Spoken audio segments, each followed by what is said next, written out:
Bonsoir à tous. Bienvenue à cette nouvelle rubrique du droit du travail en collaboration avec l'ADI, l'Association des industries d'Haïti, et HDIT Cabinet Volmar. Bonsoir, Maître Volmar. Bonsoir, Madame Briboul. Merci pour cette autre invitation.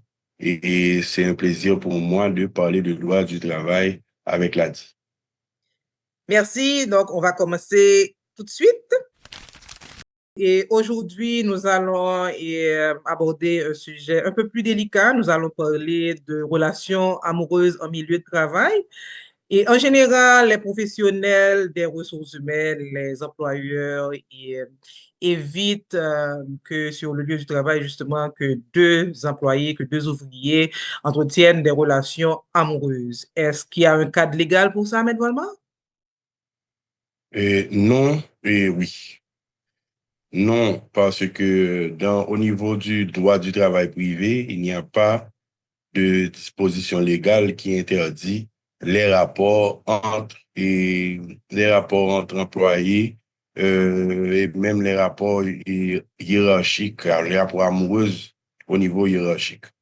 Cependant, dans la fonction publique, en particulier dans l'arrêté sur déontologique, on peut dire même le code de déontologie du fonctionnaire, il y a un article qui dispose que toutes les formes de relations qui peuvent nuire à la bonne marche du service public sont interdites. Donc, et il n'y a aucune précision, bien entendu, sur les relations amoureuses, mais ce que veut dire le législateur dans le texte, c'est que les formes de relations que pourraient entretenir les fonctionnaires, soit entre eux, soit avec des tierces personnes par rapport à l'administration publique, dès que ça peut nuire au fonctionnement du service public, à l'administration publique, mais c'est interdit.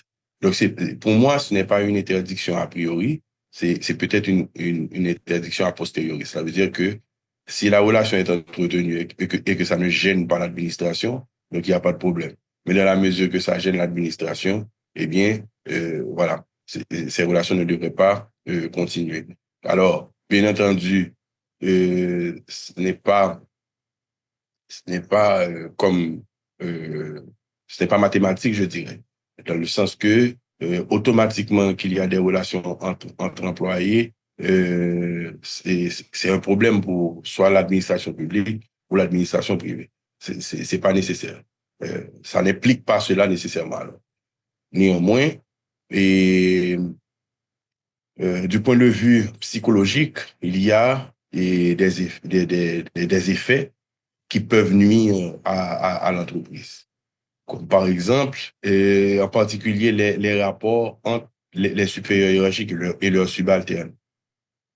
Et OK. donc, l'employé subalterne peut avoir des comportements, soit par rapport à son supérieur hiérarchique, avec qui il ou elle entreprend une relation, ou avoir des attitudes qui nuisent à l'entreprise par rapport soit à d'autres employés ou par rapport à d'autres des supérieurs hiérarchiques. Et plus la relation qu'il y a entre l'employé alors plus le supérieur est haut-gradé dans la hiérarchie, plus ce problème peut exister.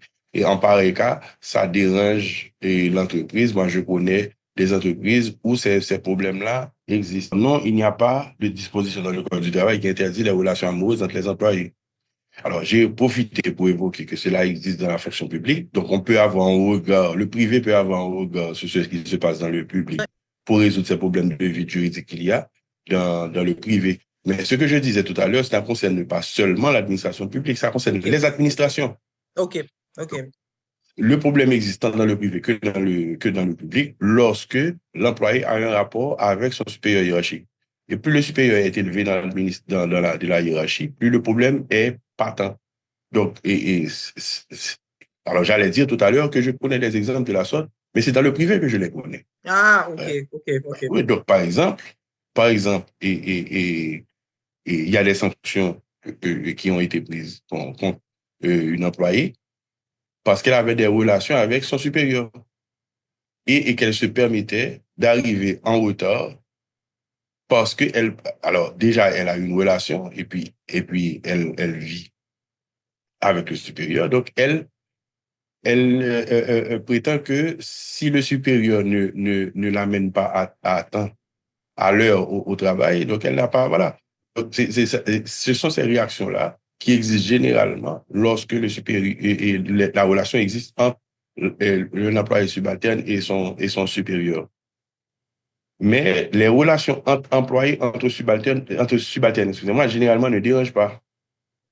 OK. Maintenant, est-ce que même lorsqu'il n'y a pas de disposition prévue dans le Code du travail, l'entreprise, à travers peut-être son guide d'employés et ses règlements internes, et l'entreprise peut justement Interdit. interdire ces genres de relations-là? Effectivement. L'employeur dispose de ce qu'on appelle le pouvoir de l'employeur. Donc, le pouvoir de l'employeur qui se manifeste de trois façons. Il y a le pouvoir de direction, le pouvoir réglementaire et le pouvoir disciplinaire. Donc, à travers le pouvoir de direction, l'employeur peut décider de la marche, de la procédure au sein de l'entreprise, qu'est-ce qui est prioritaire, qu'est-ce qui ne l'est pas, etc. Et organiser son administration, etc. Et puis, il y a le pouvoir réglementaire qui permet à l'employeur de constituer des règlements à respecter au sein de l'entreprise. Et puis, le pouvoir disciplinaire qui permet à l'employeur de sanctionner les employés qui ne respectent pas les directives qui ont été données par rapport au pouvoir de direction et les règlements qui ont été publiés par rapport au pouvoir réglementaire. Donc, le patron lui-même peut, dans son règlement intérieur, mettre des articles qui stipulent que ces relations sont interdites, soit entre employés et subalternes et supérieurs, soit entre employés eux-mêmes. Néanmoins, bien entendu, concernant la pratique, dans la pratique, l'administration de l'entreprise saura que des employés n'ont pas respecté ces stipulations du règlement intérieur que lorsqu'il y aura un problème dans la relation, dans le C'est couple. ça, c'est ça, c'est ça. Donc, Mais donc, excusez-moi, Maître Volman, donc si je comprends bien, il n'y aurait pas de risque juridique à proprement parler pour les salariés qui, entre eux, tiendraient des relations amoureuses sur un lieu de travail. pas de risque juridique si l'interdiction n'est pas inscrite dans le règlement intérieur.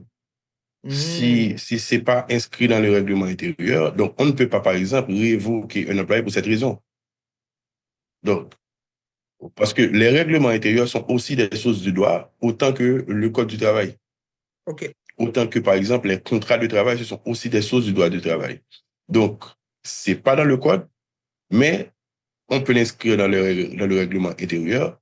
Et alors, je parle bien entendu du règlement intérieur dûment approuvé par la direction du travail. C'est ça.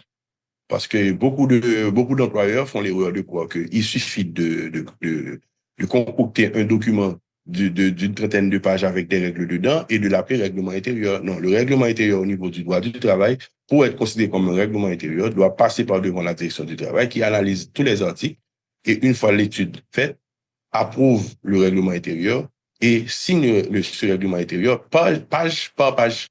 C'est ça. Donc, ce document-là est imposable aux employés et dès que l'employé ne respecte pas les stipulations de ce règlement, il peut valablement être révoqué sans préavis selon l'article 42, 41, 42. OK.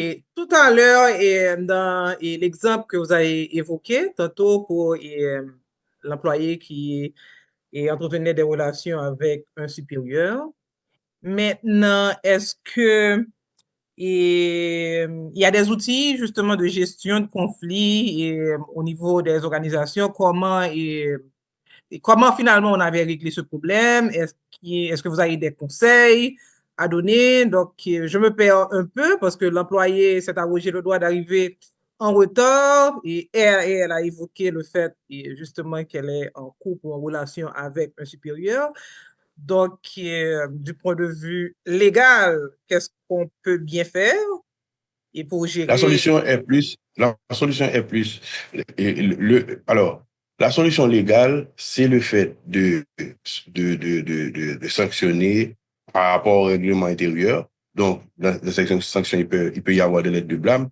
Si les lettres de blâme ont été prévues dans le règlement intérieur, il peut y avoir la résiliation unilatérale du contrat de travail sans préavis. Bien entendu, c'est la sanction la plus lourde. Mais la résolution de ce problème se fait a priori administrativement. Et ce sont les ressources humaines qui sont responsables de la résolution de ces problèmes. Okay. Tout comme les problèmes accessoires à ce que nous sommes en train de parler, qui consistent en l'harcèlement sexuel. Okay. Parce que l'harcèlement sexuel vient lorsque une des deux personnes refuse la relation. Donc, lorsque la personne refuse la relation, donc il peut être harcelé par son supérieur hiérarchique parce qu'elle refuse. Et en particulier les femmes, beaucoup de ça arrive aux hommes, mais plus rarement, ouais, ça arrive aux hommes si leur supérieur est une femme et parfois même si leur supérieur c'est un homosexuel. Donc, mais plus rarement ou encore, soit plus rarement, soit parce que les hommes n'en parlent pas. Donc, l'harcèlement sexuel est connexe à la réflexion juridique sur les relations amoureuses. Et tout comme il n'y a pas de législation sur soit l'interdiction ou l'encadrement des relations amoureuses au sein d'une entreprise, de l'établissement de travail, il n'y a pas non plus de règlement de texte légal sur le harcèlement sexuel. OK. Donc, tous ces problèmes-là, bien entendu, le harcèlement sexuel peut être résolu par l'employeur de la même façon pour les relations amoureuses, en intégrant des règles au sein du règlement intérieur. Donc maintenant, la solution administrative débute avec les ressources humaines qui, soit si elle est informée de la relation, peut se réunir avec le couple, on peut dire ça comme ça. Soit discuter avec eux ensemble ou discuter avec eux séparément. Et parce que ça dépend à quel niveau l'employeur a institué l'interdiction. OK. Okay? Donc, parce que vous savez, ce qui est intéressant dans ce genre de solution, c'est qu'on rentre directement dans la vie privée de l'employé tout en essayant de résoudre le problème administratif, c'est ça. Auquel fait face l'entreprise. Donc, soit la procédure tend à ne pas intervenir lorsque la direction des ressources humaines a, disons, a les informations non confirmées, des rumeurs, et d'attendre, soit on attend que la situation se dégrade du point de vue, quand je dis que la situation se dégrade, pas la situation du couple, mais les effets négatifs sur l'entreprise. Okay? Donc, par exemple, un employé qui, à cause d'une relation amoureuse, ne respecte plus son supérieur hiérarchique, ok? Donc, on peut avertir l'employé, lui donner une lettre de blâme et éventuellement le licencier. Mais je sais aussi que il arrive des fois, dans la situation actuelle du pays où il y a de moins en moins d'emplois, il y a des situations où la direction des ressources humaines est obligée de demander au couple de choisir qui va quitter l'entreprise. Oui. Donc, c'est assez difficile. C'est très difficile, c'est un travail administratif et imprégné de la vie privée des gens, donc très délicat. Très délicat, comme je le dis, mais le problème se pose généralement lorsque le rapport est vertical. Ce que je veux dire par vertical, c'est que c'est un subalterne qui entretient la relation avec son supérieur hiérarchique ou encore quelqu'un de beaucoup plus élevé. Et c'est à ce moment-là que le problème est plus gênant pour l'entreprise. Mais les relations amoureuses qu'il y a entre les subalternes eux-mêmes ne pose pas trop de problèmes au sein de l'entreprise, sinon peut-être que des conflits ou une petite désorganisation au niveau de Ça peut l'équipe. déranger le climat de travail. Oui, ça dérange. Mais étant donné que, disons que cette section de l'entreprise où il y a deux employés qui entretiennent une relation, le supérieur peut arranger ça. Oui. Vous voyez, le supérieur peut arranger ça. Alors que si c'est le supérieur lui-même qui entretient la relation, c'est là que commence le problème. Parce que c'est le supérieur qui entretient la relation. Le meilleur des cas, c'est lorsque les employés subalternes qui entretiennent la relation ne sont pas dans le même département. C'est ça. Oui. Donc, c'est aussi une façon de résoudre le problème en déplaçant les employés. Alors, bien entendu, c'est encore une fois parce qu'on parle il y a une situation connexe de l'harcèlement sexuel qui est connectée avec cette situation de relation amoureuse. Mais parfois, ce n'est pas une relation amoureuse, mais c'est une relation d'amant, pour ne pas dire une relation sexuelle. Même là, ça peut aussi poser des problèmes.